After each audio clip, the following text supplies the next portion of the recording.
Hello and welcome to the News Frontier 24/7. It is August 25, 2026, and these are the stories that matter today. The Onasadya Malayalis once knew no sambar, avial or rasam. The Onasadya was not always the elaborate spread we know today. Some of its most ubiquitous dishes, historians say, arrived relatively late. Sambar, rasam and even avial were not part of the traditional sadhya of Kerala of the yore.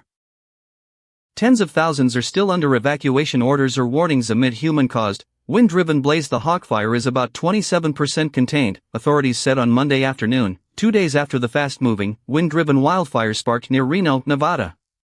Authorities added that 23,000 people are under a go-now order and 40,000 people are under a get-set warning, an improvement from the 90,000 Nevadans under evacuation orders or warnings on Monday morning. Tornado tears through French village leaving dozens injured. The southwestern village of Palmas was hardest hit, with hundreds of homes damaged and 15 people taken to hospital. Sugar surprise: how India went from surplus to shortage. At the beginning of this sugar season, October 1, 2025, it ends on September 30, 2026, the government and the industry prepared for a surplus. InCred hires Avendus wealth experts to launch new platform for ultra-high net worth individuals. InCred recently welcomed 3 senior professionals from the competition, Avendus, to establish a dedicated platform aimed at ultra-high net worth individuals. Their wealth division has now achieved assets exceeding 1 lakh crore. As India's ultra-high net worth population continues to surge, this initiative is set to tap into a flourishing segment of wealthy clientele. Not a U.S. subsidiary, Canada to announce retaliatory tariffs today. Trump also threatened new 50% tariffs on Canadian vehicles, auto parts and steel, while Carney said U.S. trade demand showed Washington wanted to destroy our major industries, including autos, steel and aluminum. India-China talks: structural differences have not disappeared, says Hu Shisheng. On the border, I would expect the immediate focus to be less on a dramatic settlement and more on institutionalizing stability, says Hu Shisheng, leading Chinese strategic affairs scholar on South Asia. U.S. plans to revoke business, tourism visas of 200,000 asylum seekers. If the action happens, it will be the largest single mass revocation of visas in U.S. history, AP reports. U.S. extends Cuba trade embargo for 1 year. The trade embargo, which was due to expire on September 14, has thus been extended through September 14, 2027.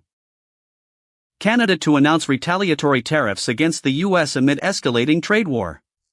The announcement comes days after trade negotiations broke down between the U.S.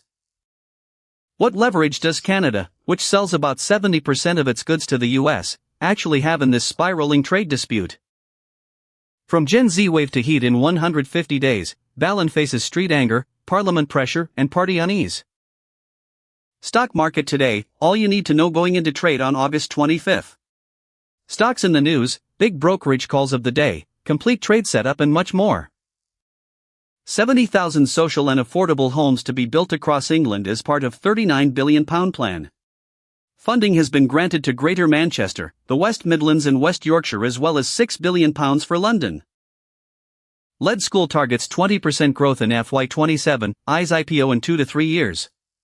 School EdTech platform Lead School expects revenue to grow nearly 20% in FY27, while EBITDA could triple to around 90 rupees crore as it scales artificial intelligence products. The company aims to turn profitable or break even this year and reach 20,000 to 25,000 schools over the next 5 years. EM Jaishankar meets Russian President Vladimir Putin, focus on trade, energy, fertilizers, high-tech. Modi and Putin are expected to meet at the SCO summit in Kyrgyzstan on August 31 to September 1, and again at the BRICS summit in New Delhi on September 12 to 13. Home testing kits now available for women in England who have missed cervical screening. Nearly 4 million women in England can order a self-testing kits to check for high-risk HPV. A former fisherman from South Yorkshire is believed to have become the first British citizen to die fighting for Russia in Ukraine. That is all for this bulletin from the News Frontier 24/7. If this update kept you informed, subscribe and turn on notifications. We publish fresh bulletins through the day. Thank you for watching, and see you in the next one.